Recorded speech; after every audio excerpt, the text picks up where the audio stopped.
I think it's safe to say that these past few days have been an absolute emotional rollercoaster for the TF2 community. For some of us thinking that the TF2 bots were completely fixed, to being disappointed they were back in the game hours later, to having our community servers completely shut down for hours due to Valve just making mistakes while updating the game, to Valve a couple days later bringing another update out trying to fix the community servers and solve the problem that they made. In this video we'll be taking a look at everything that's happened and summing it up into one video, so after this you should have a strong understanding on what the hell is going on and what you can expect. But before we go any further, we are so goddamn close to 40,000 subscribers, so if you haven't already, smash that red button. So Valve's update trying to fix the bots had a lot of flaws but also had some really positive things. Now looking at people's reactions to this update, there's a lot of people who think it's really good and there's some people who are just complaining, whining, and who think it's really bad. Now personally, I see that both sides have a valid point. Sure, this update didn't completely fix the bots and I'm sure we're all just hoping for this whole situation to be over. And you know, even the first few hours after this update was released, there were absolutely no bots and everyone was celebrating because we thought that we beat the bots. We thought the bots were finally gone and done for. But you know, the bots being the bots, they came back and they're already back in games. But this doesn't change what Valve has done to actually stop the bots from rejoining games and what they've done to sort of slow the bots down, because as I've said in previous videos, it's going to be extremely difficult for Valve to stop the bots and to completely fix them, but I think the best they can do is completely slow them down. Now one of the techniques these bots have been using to abuse the vote kick system is by whenever they try to get kicked from the game, whenever someone votes to kick them out, whenever that vote looks like they're going to get kicked, the bots leave before the kick goes through, so that later on the day they can rejoin that same map without having to be banned from the map. Because if you guys don't know already, when you get kicked from a map you can't rejoin that server, you were technically banned from that specific server. So what Valve has done is that they just will get kicked anyway. So the bigger picture here is that these bots, they can only go on so many servers. So let's say that there's maybe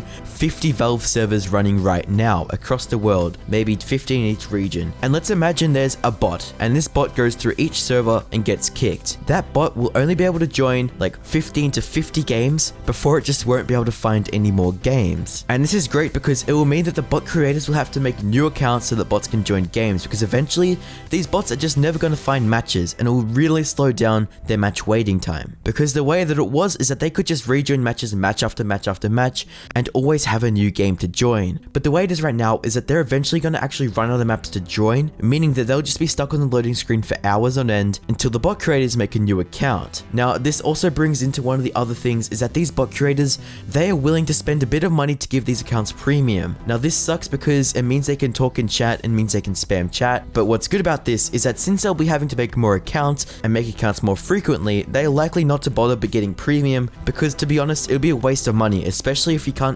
these accounts are only usable for like one day or so. So my current predictions like bot wise is that these first week or 2 weeks it's gonna be difficult. We're gonna see a lot of bots, but I feel like gradually over time it's gonna become less and less of a problem. But when Valve did bring out this update, they mentioned that they did some security things. Now this is very interesting because this could mean several different things. This could just mean that they've changed a few things within Team Fortress 2, or it could mean that they're actually taking further action on the bots. And when I say further actions, I mean things like lawsuits. And it wouldn't be the first time Valve has given someone a lawsuit because they've been abusing their games. And I think if Valve was actually working to file a lawsuit, they wouldn't tell the community, or even if they knew the exact cure to fix the bots, and if they did that and implemented that into an update, I don't think they would make that information public. This is mainly because, sure, we'll get to see the information and it's good that we get to see it, but the same bad actors who are making the bots will see that information too, and it will potentially help them to create workarounds to get the bots back in the game. But I really do think Valve's gonna be a bit more obscure and a bit more secretive about what actions they're taking against the bots, but I really do think that if we keep our heads in the game, if we keep focused and we stay hope and we have a little bit of faith in Team Fortress 2, that things could maybe just end well. But this update didn't really bring just positive things. There was actually quite a devastating effect it had on community servers. Valve did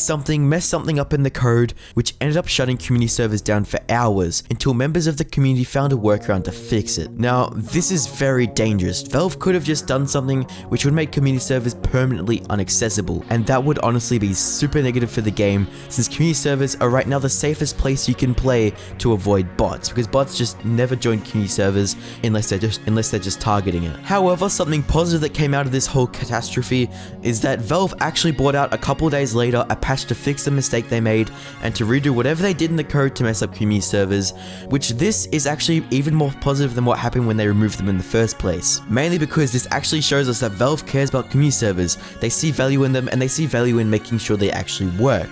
Because Valve could have just sat there and ignored this and pretended it didn't happen. They've done it before, and I'm sure they'll do it again. But since they fixed this and fixed this in such a short time, I really do believe that they actually care about community servers and that they're still interested in the game's development. Now, the way that I personally believe that Valve's bringing out these updates, and this is from my research over the past year or so, is that they're bringing out in waves. Now, I've talked about this before, but waves is pretty much they do one update to see what works and they do another one. So they started off with a really stupid update. I think one that we can all agree was a bad decision. Now, this was muting free-to-plays. Seriously, Valve, why did you do this? Anyway, they started off with that, then they started muting chats, and they started doing all these little things, releasing them a few months apart each time, and I feel like this is just a part of that thing. I feel like this is one thing they're doing to work against the bots, because, you know, there's not a lot of people working on Team Fortress 2 right now. They couldn't really just get this all out at once, so I really think they're just like stagnating it and bringing it out bringing it out piece by piece until we eventually have the full thing. But the fact Valve brought up their update earlier this week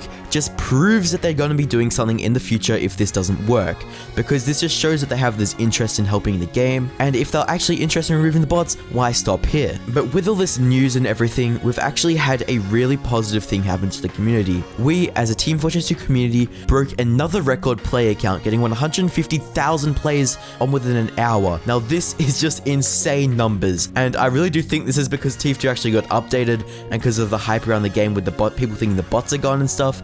So that's just insane to see the type of the community that we have, that if the bots get removed, that will come back, if that makes any sense, because I feel like there's a lot of players who just aren't playing the game right now because of the bots, and I feel like a lot of people come to the game once the bots are gone and enjoy it. So I really do think that in the future, when Valve does fix the bots, that TF2 will have another growth spurt and even more people will start playing the game, which is a really positive thing. So what's to come? Well, speaking with my friends and colleagues, I really do think that Valve's going to continue to bring something out and potentially bring out a trust system. Now, a trust system basically ranks people based on their Steam profiles, based on what games they play, based on how many times they've been reported, and gives them a trust factor. People with good trust factors play with other people with good trust factors, and the people with bad trust factors play with other people with bad trust factors. This pretty much would mean that you probably wouldn't verse bots if you're a legit player, but if you're a cheater and you cheat in games, then you're gonna be stuck versing bots. However, the most simple solution I can think of right now would be if they hired like a third-party anti-cheat company, such as Easy Anti-Cheat, or just, you know, any other anti-cheat company, because they would easily be able to take care of what's happening and kick cheaters. Because remember, if they can kick cheaters, then they can kick bots too. One other thing that worries me a little bit is it seems like Valve's sort of monetizing their games a little bit more,